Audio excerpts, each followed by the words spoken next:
Baik, kalau tidak ada, kita lanjutkan dulu ya.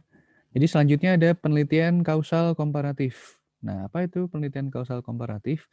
Penelitian kausal komparatif ini adalah penelitian yang gunanya untuk menyelidiki kemungkinan hubungan sebab akibat antara faktor tertentu yang mungkin menjadi penyebab gejala yang diselidiki. Nah, kalau misalkan tadi korelasional itu kita ingin melihat hubungan antara satu dengan yang lain, biasanya sifat korelasional itu seperti apa? Hubungan korelasional. Biasanya hubungan korelasional kalau memang antara dua variabel itu berhubungan dalam satu kasus, itu kita bisa bayangkan grafiknya linear positif atau linear negatif. Linear positif itu kalau yang satu naik, yang satunya naik. Linear negatif itu kalau yang satunya naik, yang satunya turun. Pernah tahu grafik yang seperti itu atau hubungan yang seperti itu? Di salah satu kuliah yang saya berikan ke kalian, kayaknya saya pernah ngebahas tentang LDR ya, Light Dependent Resistor. Ada yang ingat tentang LDR?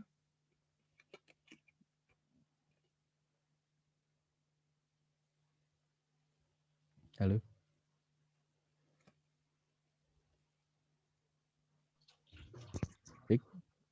Taufik. Gimana Pak? Ingat LDR nggak? Light Dependent Resistor?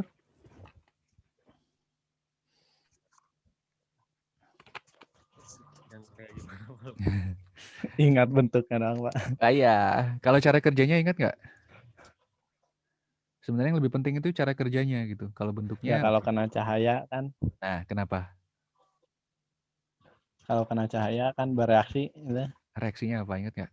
Ada kayak apa hambatan ya, Hambatannya naik apa? hambatannya. Hambatannya naik apa turun?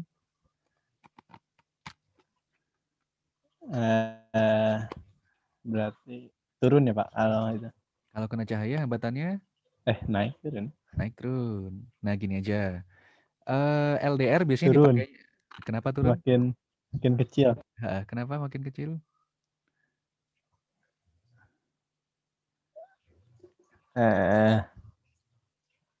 Jadi semakin itu kalau di itu kan semakin nyambung ya Pak. Nah gini. Semakin naik. Gimana itu Makin LDR? turun. Gini dulu. LDR biasanya dipakainya di mana?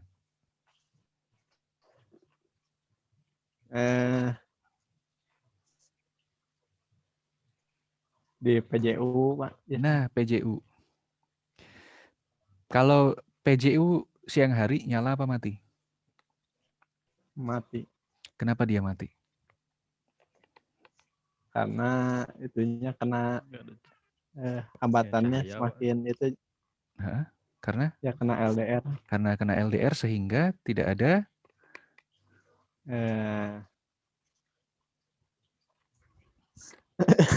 ginilah.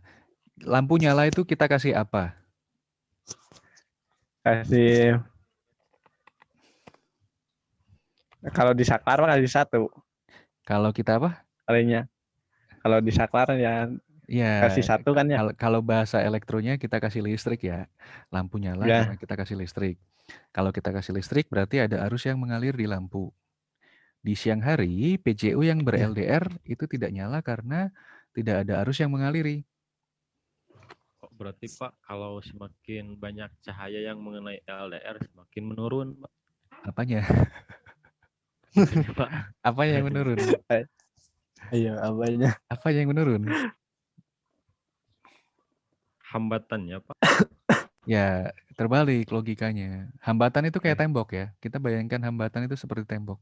Semakin tinggi tembok, maka semakin sedikit arus yang mengalir. Kalau temboknya terlalu tinggi, salurannya tertutup, arus tidak bisa mengalir sama Hambatannya sekali. semakin besar berarti ya Pak. Benar seperti itu. Jadi kalau misalkan kita lupa sifat LDR seperti apa, ingat PJU. PJU kalau siang itu nggak nyala karena resistansinya terlalu tinggi. Siapa yang ngasih resistansinya? LDR. Berarti kalau lagi terang banget, resistansinya tinggi. Berarti ada hubungan antara nilai resistansi pada LDR dengan nilai cahaya. Itu berarti hubungannya positif. Semakin tinggi cahaya, semakin tinggi semakin tinggi nilai resistansi pada LDR. Itu adalah contoh hubungan korelasional. Sama seperti nanti kalau misalkan kalian melakukan penelitian. Semakin lama orang WFH, semakin stres tingkat semakin tinggi tingkat stresnya, itu juga korelasional. Tapi apakah korelasi menunjukkan kausalitas? Belum tentu, karena kadang-kadang ada juga yang nyambung tapi faktor yang lain sebenarnya tidak terdaftar atau belum kita ketahui. Kalau kita mau melihat kalau kita mau melihat apakah satu faktor dengan yang lain itu memang saling terkait karena yang satu adalah penyebab yang lain, maka kita lakukan penelitian kausal dan komparatifnya. Sehingga kita bisa nyatakan bahwa oh iya memang kedua hal ini sebab akibat. Seperti itu. Karena tidak selalu tidak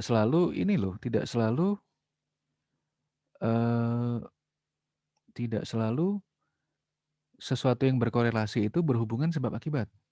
Misalkan gini nih, harga-harga bahan makanan di pasar naik kalau mau lebaran. Ada korelasinya? Ada.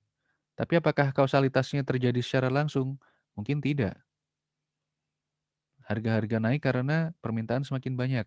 Permintaan semakin banyak lalu begini lalu begitu. Jadi panjang aja. Jadi kausalitasnya mungkin tidak secara langsung seperti itu. Ya, jadi kurang lebih seperti itu ya. Nah, kemudian ada lagi penelitian eksperimental. Ini tadi yang sudah kita bahas juga. Penelitian eksperimental itu kalau misalkan kita lakukan penelitian dengan kondisi-kondisi yang dapat dikontrol. Nah, kondisinya apa saja? Ya, kondisi kerjanya, lingkungan kerjanya, syarat-syaratnya. Karena itulah pentingnya ada lingkup permasalahan ketika kalian melakukan penelitian. Itu adalah bagian dari metode kita, cara kita untuk mengendalikan kondisi dilakukannya penelitian. Kalau misalkan tidak ada pengendalian, maka penelitiannya itu akan susah untuk dinilai validitasnya. Ya itulah kenapa, apalagi kalau misalkan kita ingin menguji ya, efektivitas yang satu misalkan ada sistem A, yang satu tidak ada sistem A. Ya itu harus selalu dikendalikan. Mana yang pakai, mana yang enggak, dibandingkan. Dan harus dipastikan yang satu benar-benar pakai, yang satu benar-benar enggak. Sehingga bisa kita bandingkan. Oh, kalau yang pakai sistem kita, hasilnya lebih baik. Oh ya, apa bandingannya? Oh ini yang enggak pakai sistem kita, Pak. Atau oh ini yang pakai cara sebelumnya, Pak. Itulah gimana cara kita mengukur efektivitas dari hasil penelitian kita. Ternyata benar setelah kita uji, alat kita kalau diimplementasikan menyebabkan hasil pengerjaannya lebih baik, misalkan seperti itu. Ini yang disebut penelitian eksperimental. Harus ada validasi. Harus ada validasi di akhir penelitian. Untuk menunjukkan bahwa penelitian kita itu benar. Gimana cara kita menunjukkan penelitian kita benar? Bagaimana cara kita menunjukkan hasil penelitian kita itu valid? Ya kita harus nunjukin. Oh kita uji berapa kali hasilnya seperti ini. Valid. Oh kita uji, anggaplah setelah kita lewati beberapa uji yang berbeda hasilnya seperti ini, valid. Jadi memang harus ada metode pengujian di akhir penelitian. Sehingga kita bisa nyatakan bahwa penelitian kita valid.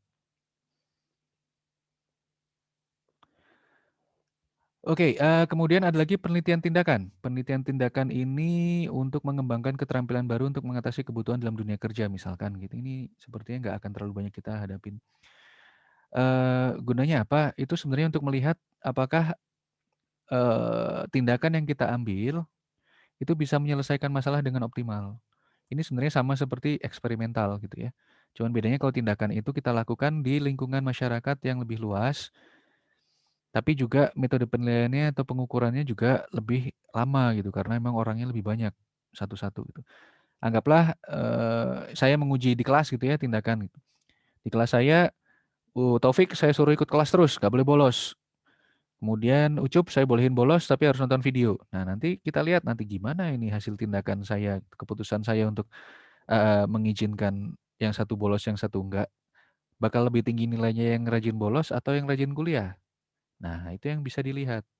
Anak-anak ini nilainya bakal lebih rajin kalau mereka belajar mandiri atau harus kita wajibin selalu datang setiap jam kuliah di zaman WFH ini. Nah itu yang bisa dinilai, itu yang bisa dilihat tindakan kita benar atau tidak. Nah, tapi tentu saja subjek penelitiannya harus didata karena kualitas dari subjek penelitiannya itu juga berpengaruh terhadap hasil penelitiannya. Misalkan Taufik rajin kuliah tapi dia nggak suka kuliah saya nih. Ucup Dia nggak rajin kuliah, tapi dia suka kuliah saya. Nah, itu pasti mempengaruhi terhadap hasil pengujian. Karena itu tidak bisa hanya dilakukan pada beberapa orang saja. Pasti ada banyak, pasti ada satu kelompok yang wajib kuliah, ada satu kelompok yang tidak wajib datang kuliah. Nah, itu cara kita melakukan penelitian. Dibeda-bedain, tapi juga dikenali variabel apa saja yang kira-kira bisa mempengaruhi hasil akhir penelitian. Nah, ada juga untuk penelitian yang bisa dibedakan menurut bidang ilmu. Ada penelitian pendidikan, itu kalau misalkan bagi guru-guru ya, yang di UPI misalkan. Ada penelitian keteknikan, itu yang kita lakukan di teknik elektro. Ada penelitian ruang angkasa, itu yang tadi ditanyain Iki. Bagaimana cara melakukan penelitiannya? Apakah berangkat sendiri ke luar angkasa? Ada. Apakah diuji secara teoris? Ada. Seperti itu. Ada penelitian di bidang pertanian, perbankan, kedokteran, keolahragaan, dan yang lain-lainnya. Nah, kita masuk ke penelitian rekayasa. Rekayasa itu bidang kita ya, meskipun rekayasa itu namanya kedengaran yang tidak enak di telinga, tapi rekayasa ini adalah bahasa Indonesia untuk engineering, keinsinyuran. Itu yang kita lakukan untuk bekerja, untuk cari makan di masa depan, rekayasa. Apa yang direkayasa? Perangkat lunak dan perangkat keras. Gimana sistem IoT bisa bekerja, gimana aplikasi Android itu bisa berjalan, gimana kalian benerin motor bisa jalan lagi. Itu rekayasa. Kalau misalkan ada kabel putus, gimana nyambung lagi? Kalian solder-solder, itu rekayasa. Kalian melakukan rekayasa sistem. Sistem engineering. Kalau di luar negeri jadi keren ya, begitu di Indonesia jadi seram. Karena kita selalu mengaitkan rekayasa itu dengan hal yang sifatnya ilegal. Nah, ya hati-hati di jalan.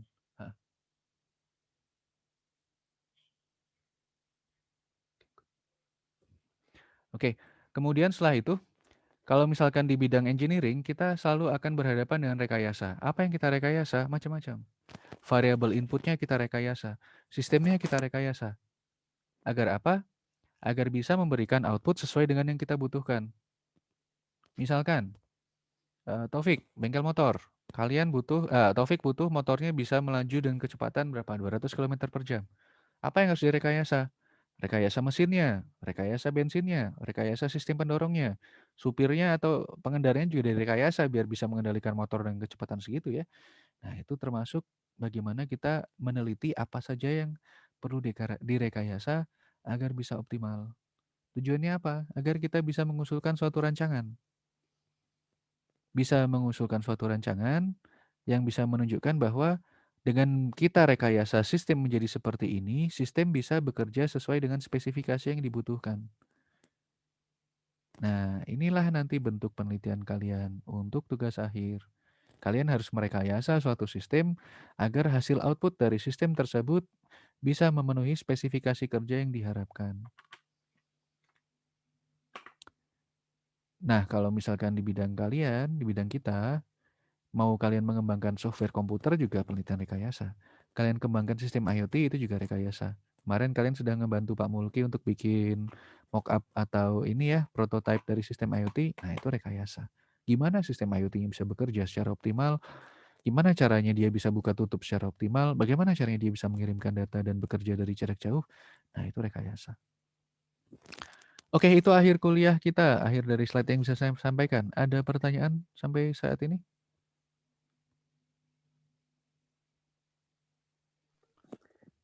Belum, Pak. Cukup jelas? Iki, Taufik, Ucup, ada pertanyaan? Jelas, Pak. Jelas ya?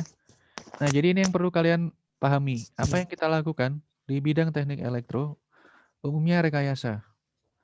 Rekayasa perangkat lunak, software engineering itu ada bidangnya sendiri. Rekayasa perangkat keras, hardware engineering itu sudah jadi makanan kita sehari-hari. Sistem engineering itu di atasnya kombinasi hardware dan software, itu juga kalian dituntut harus bisa nanti. Karena kalian adalah seorang engineer. Dan seperti yang saya sampaikan kemarin, penelitian itu sebenarnya sudah masuk ke dalam kehidupan kita sehari-hari. Nah, apalagi kalau misalkan kalian harus menyelesaikan suatu permasalahan dengan pendekatan teknik elektro. Wah, itu engineering sekali itu. Oke, ada yang mau ditanyakan sampai sekarang? Cukup jelas apa yang saya sampaikan? Jelas, Pak.